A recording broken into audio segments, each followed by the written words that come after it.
Tere hommikust, põllumehed! Ilus suvi, kirjeldame teda. Värvid, lõhnad, maitsed. Päike, lootus, meri, järv, allikas ja nii edasi. Siin üks vend ka muru niidab. Käisin jalutamas metsas ja siin metsa ääres. Ma ta ei tea, kes ta on, tegin nii. See tegi ka nagu tere ja siis nagu ta naeratas. Täielik Ananda, mõtled võõras inimene, ütleb sulle tere ja siis ta veel nii nagu poisilikult vana mees nagu naeratab sulle, annab sulle nagu seda Anandat nagu.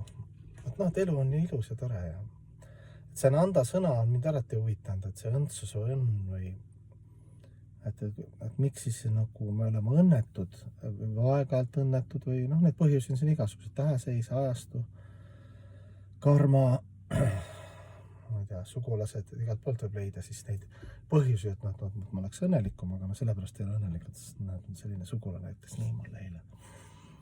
Okei, see on sellise materiaalse maailma asjad nagu Murphy seadused, nagu oma kaaslasega kohtime nalja, et tuleb osata nagu Murphy ära petta, eks see Murphy seadus. Murphy seadus on nii, et sa mõtled, et läheb nii, aga siis tegelikult läheb hoopis Murphy mõtleb, et mul on teine plaan ja siis sa oled ka õnnetav või närvis või vihane kellegi peale, et miks see nii ei läinud.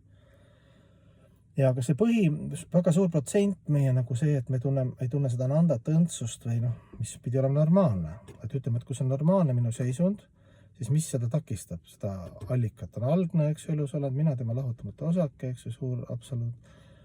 Ja kõik vooleb ja see on nagu olemas. See on nagu fakt. Et mis seal siis on, mis seal umistab siis seda meie neid torusi, õnne, puhta allika torusi, kus see vesi peaks jooksma, õnne energia. Mõned asjad ma mainisin, et nagu rohkem välised faktorid. Üks suuremaid faktorid on muidugi see, et me näeme, et selles maailmas, näeme netis, et see on ilus ja noor, see on kuulus, see on rikas, see naudib seal. Kõik paned nagu üles seda, siis sa nagu vaatad seda ja ütleme, et sul neid mingeid asju ei ole. Või sul ei ole üldse nagu põhiasju seal.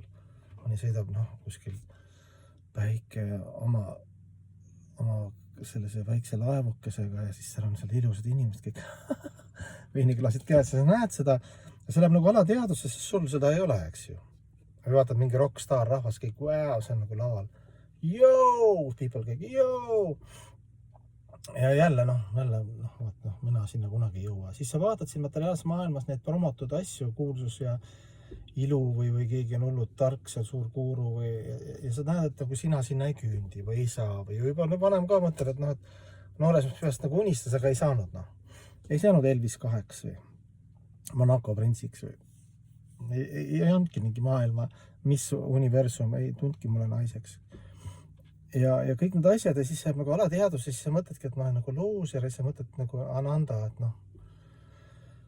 et ju siis ei ole ette nähtud nagu lepid ja siis tuleb muidugi kahjuks asemele see teiste süüdistamine ja kibestuseks.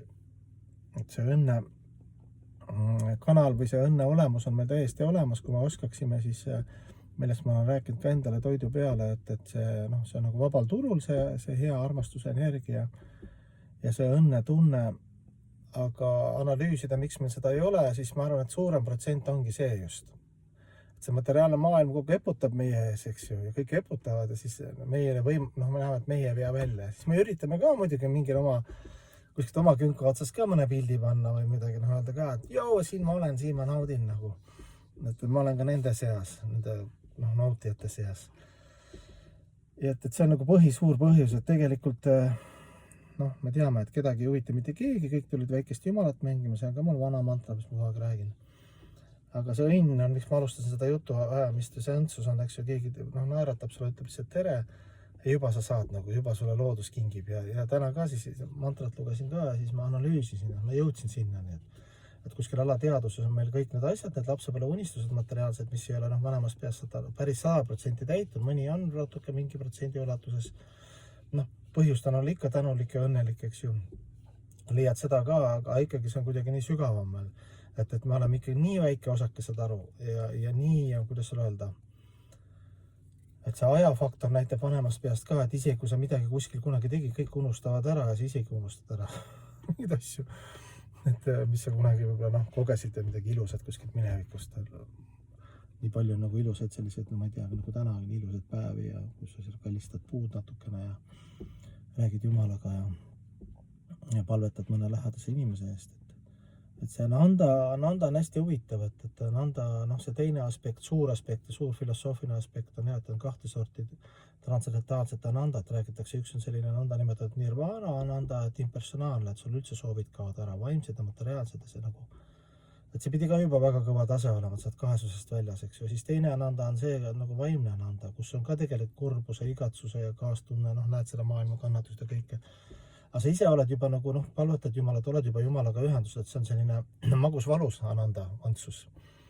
Et see on ka selline, noh, kuidas sulle öelda, noh, hing nagu ütleme üldjoones ja ta tahab kogeda ikkagi seda seikluste mitmekesisust ja eneseületusi ja üllatusi ja teadmatust. See ongi siis see point, miks Jumal, noh, siin üks munk rääkis, et miks Jumal on loonud nagu väljapoole, et sissepoole Jumal on endas rahuldunud, ta on täiuslik, aga miks ta lubas siis, kui ta on üks, siis endast nii palju nagu laiendusi, kes me oleme tema lahutamatud osakesed, et kogeda seda valikuvabaduse raames, seda tekkivat seiklust, et nagu natukene nagu ära, nagu üllatusi, et läheb nagu nii, kõik on nagu mingis mängureeglite raames, aga seal on ikkagi väga palju sellist heas mõttes nagu kaootilist, et sa mõtlesid, et nii esi läinud, nii ja Jumala mängudes on ka, eks sa vaatad, Jumala algne isiksus ja tema siis algne laiendus, näiteks Palaraama või siis tema kõige kallim Radharani jumalanna, et nende omavahelises suhetes ja kõik see, kes on karjapoisid, karjatüdrukud, ütleme vaimses maailmas, Krishnaloka planeedil, et seal ka kirjeldatakse mõningaid mänge, siis seal on ka näha, et neil on ka nagu väga palju juhtub nagu, et ei ole nagu et roosamanna, et vahepeal on nii, üks ütles nii, teine sai aru, siin üks ühel seal mingi seal teisel eks ju, noh, et sama selle Ananda transcendentaalse õndsuse tasemel on ka siis see huvitav, see mitmekesisus, emotsioonide mitmekesisus kuni kurbusest ja igatsusest ja meeleheitest kuni siis ekstaatilise koosolemine, eks ju, näiteks ütleme lahusolek ja koosolemine, nagu öeldakse, armastuse kaks kallast, eks ju. Saad kokku ja siis nagu ei näe või igatsed või noh, ei võimaldata sulle midagi jätka mingeid asju, eks ju. Vaimses maailmas on ka see niimoodi, kuigi see pidi olema teine kvaliteet, mis reaalses maailmas. Me kannatame sellepärast, et mantra mina, mulle, minu, et see nagu ei toimi, noh, et mina ekspluateerin, ma tahan Jumal olla, ma tahan nagu, näed, sellel on parem, ma tahan seda, eks ju. See on hästi kuulus, ma tahaks olla ka vähemalt sama kuulus, sama ilus, no noor enam ei saa olla, noh, ja nii edasi, eks ju. Seda keha ei saa nagu tagasi viia, eks ju. Mõtled, okei, keha noor, ilus ma ei saa olla, aga vähemalt äkki ma saan olla suur guru, nagu on õnnistusi, kõik õnnistusi, sa hakkad nagu kuskil alateadlikult seda, kui see ka nagu ei õnnestu, saad aru, et ikka vanad harjumused ja et tase ikka ei ole nii kõva, siis ka nagu mingi osa sinust nagu what the heck, nagu mõtlesin, et ma olen spirituaalne kunn, aga tuleb välja, et noh, midagi nagu erilist ei ole, noh, natukene võib-olla viina elama ei joe poe taga, aga noh, ikka sama kategooria, kehaga samastavast ja meete kategooria, sa oled edasi nagu. Sellised väiksed suvised lillemõtted.